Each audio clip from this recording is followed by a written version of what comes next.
Ok, então estamos juntos, mais um encontro do GPEF, Grupo de Estudos em Pedagogia da Educação Física, né?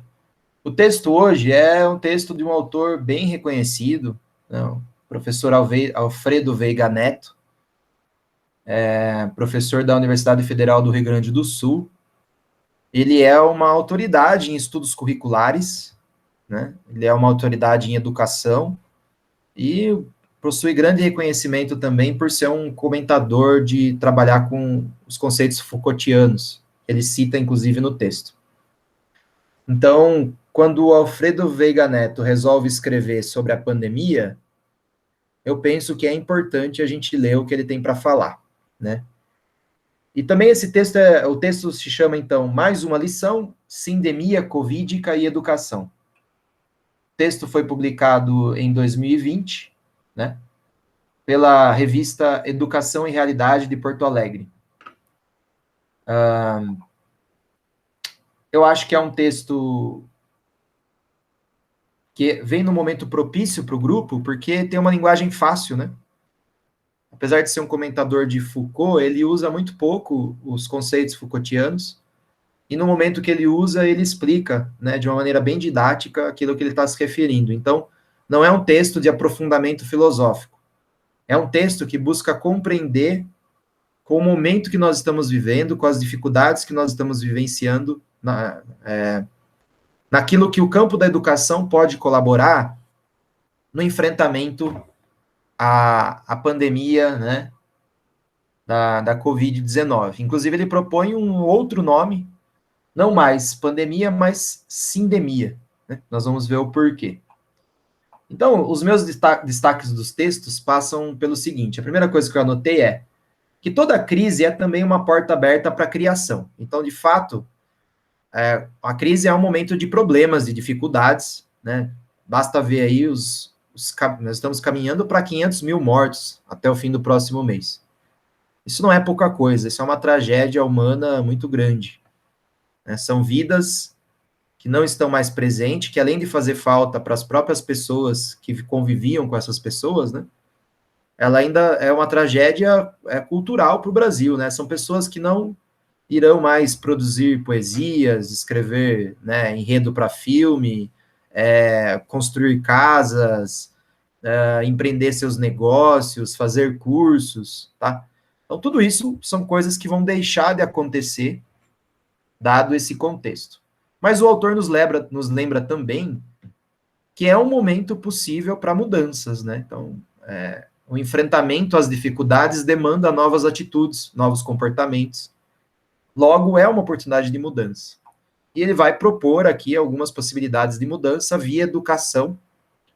Como ele mesmo diz, de maneira pouco original, né? Não tem nenhuma solução bombástica aqui, até porque esse tipo de contexto impede qualquer solução mágica, né? Palavras do autor. Mas um básico ali que seria o pontapé inicial para essas mudanças, né? Então ele diz que ele quer tão somente levar em consideração algumas medidas educacionais que possam ser úteis para enfrentar a pandemia, né? E aí ele divide esse artigo em duas sessões que ele mesmo chama de assimétrica, né? A primeira sessão seria diagnóstica, entender o que está acontecendo, e aí no segundo momento ele faz as proposições, né? Então, o que pode ser feito a partir do diagnóstico. E por que assimétrica? Porque ele gasta muito mais energia no diagnóstico do que nas proposições. Por dois motivos. Primeiro, porque é difícil, né? Você criar uma resposta de enfrentamento. Não é uma coisa que solução. Nós estamos vivendo o problema, né? Então as soluções têm que ser desenvolvidas per passo, devagar, na medida do que for possível. E também porque para você resolver um problema, você precisa entender bem esse problema, né? Então, assim, às vezes uma medida simples, ela depende de muitas análises, muitos estudos, de várias mentes se debruçando, de tempo discorrendo. Infelizmente, tempo é o que nós não temos muito, porque cada minuto que passa, mais pessoas são infectadas, mais pessoas morrem, e isso não parece sensibilizar os nossos governantes, que ficam se enfrentando, né, ao invés de trazer soluções. Então, o Brasil está bem comparado com outros países de mesmo porte econômico, Nós estamos muito mal na guerra contra o Covid, né? Caminhando aí para ser o líder mundial em mortes, talvez, né? Exceto, até onde eu acompanhei, da Índia. A Índia parece que se encontra numa posição pior. Bom, na sessão sobre diagnóstico, ele vai dizer que ele faz, ele tentar explicar alguma coisa ali sobre como ele trabalhou, né? Qual foi a metodologia de trabalho do artigo. E ele diz que ele utilizou isso daí de uma maneira vocabulárica, né? Digamos assim. Que o método de reflexão dele inicia se explicando algumas palavras, o que elas significam, para tentar, então, propor outras palavras para esse enfrentamento, né? Então, nessa pegada vocabulárica, ele trabalha com as palavras endemia, epidemia e pandemia. Todos nós conhecemos, né? Endemia é uma doença que acomete uma certa população por um tempo. Epidemia é quando essa doença ataca um número grande de pessoas. E pandemia quando atinge o nível global. Aí ele propõe no lugar dessas palavras, está todo mundo utilizando pandemia. Ele propõe no lugar dessas palavras a palavra sindemia. Por quê? Porque a palavra sindemia ela combina a saúde de uma população, ou seja, problemas sanitários, com o contexto social, econômico e cultural. Enquanto a pandemia está restrita a um contexto sanitário somente, né? E seria ótimo se nós estivéssemos lidando com isso do ponto de vista científico e as medidas a serem tomadas fossem elas rigorosamente seguidoras do que a ciência, né, do que os epidemiologistas têm a dizer sobre isso, mas não. No meio dessa crise do vírus, no meio da crise pandêmica, nós estamos vivendo também uma crise que é econômica, cultural e social. Daí, quando você junta todas essas palavras, nós temos a palavra sindemia, que eu julgo também, assim, concordando com o Alfredo Veiga Neto, muito mais conveniente para se referir ao que nós estamos vivendo, né? Bom, então, a partir de então, ele trata o problema da pandemia como sindemia, né? Ou, melhor ainda, sindemia covídica, né? E daí, a partir dessa palavra de sindemia covídica, ele vai, então, tentar entender quais são os entraves na resolução dessa sindemia, né? E ele aponta, né, a dificuldade de entender um fenômeno que é similar ao caleidoscópio. O que é o caleidoscópio? Todo mundo já deve ter visto isso, né? Aquele brinquedo, objeto, que através de um jogo de vidro e luzes, ele vai criando imagens aleatórias, que se diferenciam e são sempre criativas. Então, a metáfora que ele vai usar aqui é o seguinte: você observar os efeitos do caleidoscópio é uma coisa, você tentar entender como que o caleidoscópio gera aquelas imagens é outro exercício. Você tentar antecipar quais imagens serão geradas pelo caleidoscópio é outro exercício ainda mais difícil. E esse exercício de tentar entender o caleidoscópio, ele é parecido com o exercício de tentar entender a pandemia. Por quê? Porque, ao mesmo tempo que o caleidoscópio é composto de muitas partes que não param para você tentar entendê-las, estão em constante movimento, assim a pandemia é a conjunção de fatores sanitários, né, econômicos, sociais, políticos e culturais, que estão em constante movimento, gerando um contexto novo a cada dia. Então, a pandemia é uma nova pandemia a cada instante. Novas coisas vão acontecendo. Enquanto a gente está tentando entender o passado, outras já vão surgindo em constante transformação.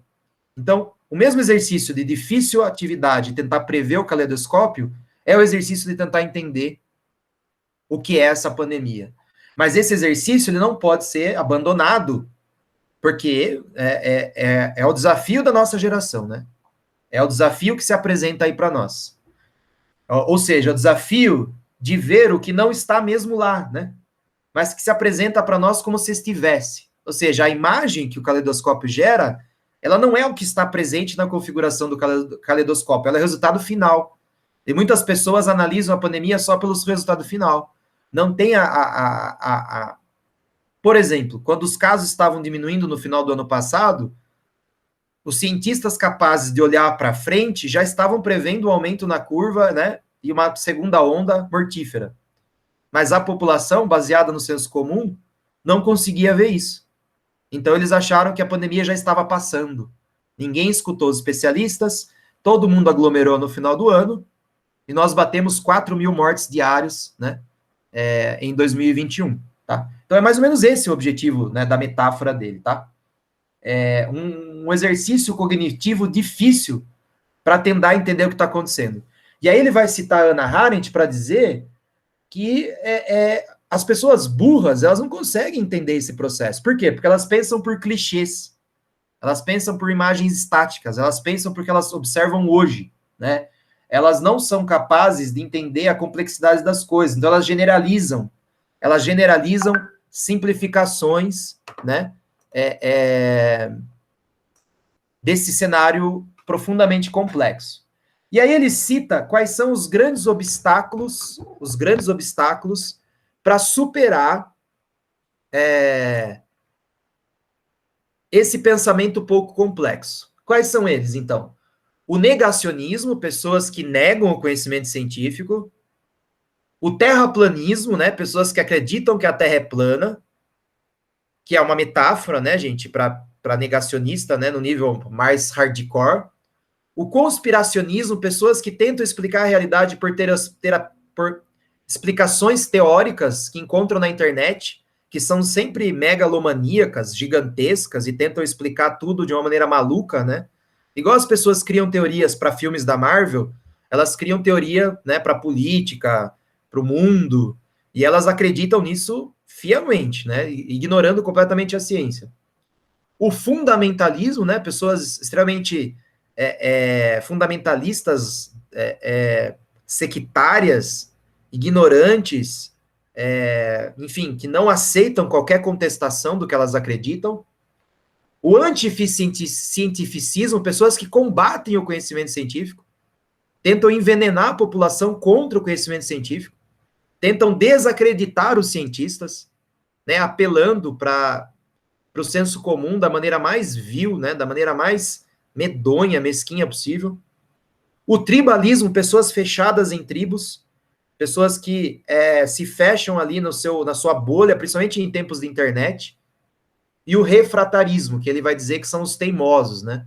Pessoas que não aceitam nenhuma espécie de contra-argumento. Veja que tudo isso acaba com ismo. O que é ismo, né? Ismo, de certa forma, né, são filosofias, né, doutrinas, na verdade, não filosofias, que não aceitam o jogo da contestação, né, da contradição, da multiplicidade, né?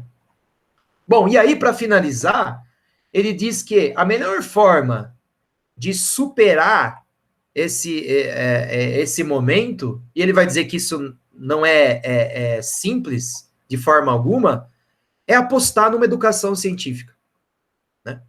Então, a aposta na educação é a melhor maneira de, como se fosse uma vacina, prevenir as mentes do senso comum desses vírus dos ismos, né? Que eu acabei de citar todos aqui.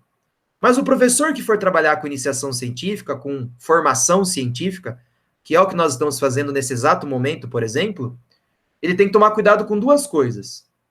Com o catastrofismo, ou seja, com a ideia de que o mundo está acabando, então muitos eles exageram nas tragédias como uma maneira de comover as pessoas, tem que tomar cuidado com isso.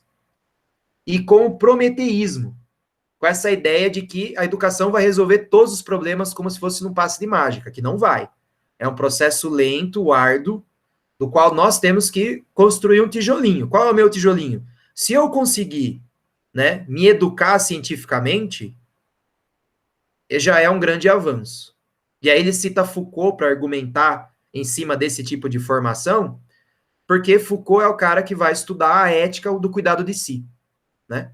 Então, qual é o cuidado de si? Eu prestar atenção nas coisas que estão fazendo a minha cabeça. Eu ficar atento a que tipo de formação eu estou tendo. Que tipo de pessoas eu estou ouvindo. Com quem que eu estou andando. Que site que eu estou acessando. Que canal do YouTube eu assisto. Né? Quando eu presto atenção a essas coisas, nas intenções desses movimentos, eu consigo escolher melhor que tipo de pessoa eu quero me formar. Eu tenho algum controle sobre que tipo de pessoa eu quero ser. E para Alfredo Veiga Neto, pensando com Foucault, as pessoas que conseguem se governar melhor, que conseguem cuidar de si, elas são mais aptas a governar os outros.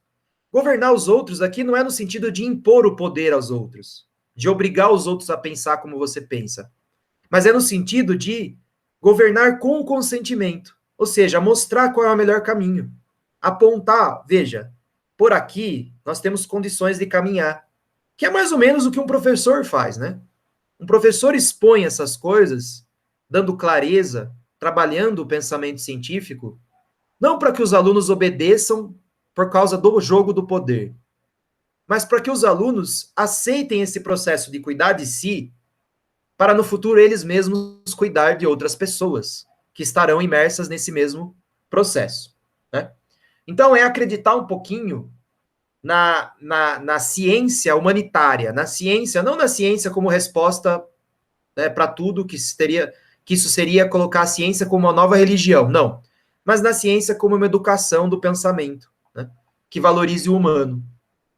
Bom, e para isso, o melhor caminho, né, é apostar num currículo que favoreça as singularidades, ou seja, a trajetória individual de cada um, também favoreça, um segundo ponto, a capacidade de escuta. Que nós sejamos caridosos, não no sentido religioso, no sentido de pastoral, mas no sentido, a caridade aqui é a capacidade de ouvir o outro e retribuir com a verdade. Um diálogo baseado, de fato, naquilo que eu acredito, sem uma defesa, né, fundamentalista das minhas posições. Né? E assim, né, eu acho que eu fiz um resumo aqui do capítulo. Eu vou encerrar a gravação para a gente poder